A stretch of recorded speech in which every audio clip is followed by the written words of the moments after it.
A very famous singer, Diljit Dosanjh, recently started a tour in India. All of my friends are huge fans of the singer, but I had not even heard of him before. Everyone else seemed so filled with enthusiasm that I started to feel like the odd one out. But the pressure was real. And my fear of missing out, my FOMO, started to take over. So, I spent over 10,000 rupees on a ticket just to spend 5 hours completely bored, exhausted, and questioning every life decision that led me there. The problem here was that I never really asked myself if I wanted to go there. My decision wasn't based on what I truly value, but it was more about my FOMO. I might look quite silly to you, right? But the truth is that most of us have been a part of making decisions which are not based on solid grounds. And this happens because of the most perplexing thing that I have ever encountered, the human brain. Likewise, the reasons behind our financial decisions also often remain a mystery, as they are usually processed subconsciously.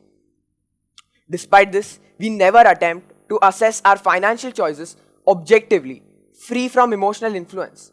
Only a minority of individuals can consistently make rational, unemotional decisions.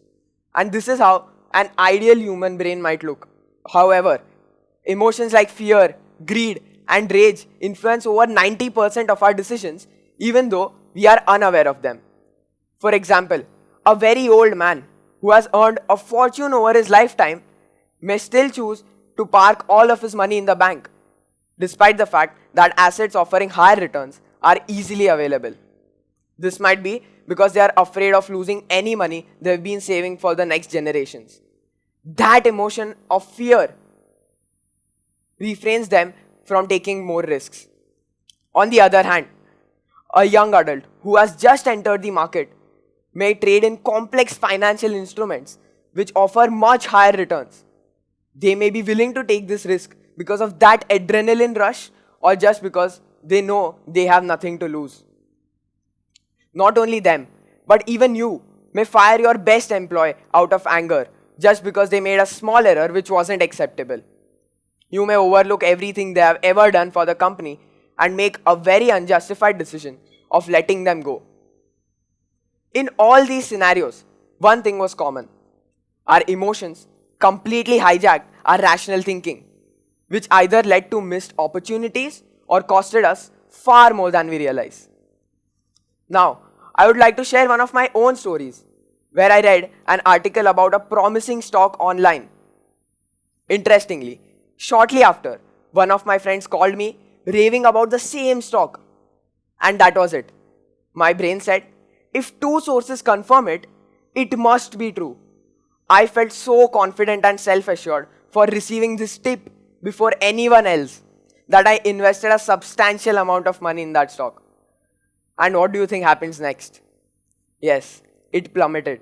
So bad that I lost half of my savings and a fair bit of dignity. So during such a huge loss, my mind was looking quite like this. My rational thinking was completely influenced by my greed. And I never really analyzed the stock or sought advice from an expert. And trust me, I never picked up any of that friend's calls again till date. Why? Because I fell victim to confirmation bias. That sneaky tendency to trust information that confirms what you already believe. This causes disastrous financial decisions being made. So, the main question here is, how do we make better decisions? How do we escape this cycle of emotional decision making? There is a 3-step technique that can assist you. First, recognize your emotions. In the first example, I should have known that I am completely being influenced by my friends and that I am overly consumed by my FOMO. Most of us fail at this step because our ego doesn't let us succumb to the fact that we are being influenced. We convince ourselves with other fake reasons to justify our actions, but we never really accept the real one. Next, take a deep breath and step back. Visualize the entire scenario as if you are an outsider looking in. This detachment to see the bigger picture and clear emotional noise from the equation. If the decision isn't urgent, simply delaying it may clear the emotional fog and give you more room for rational thinking. Finally, assess all of your choices to select the best option. And always remember to keep your mind looking like this. The next time you face a big decision, always ask yourself, what's really driving me here? And always remember that your mind doesn't have to control you, you can control it. Thank you.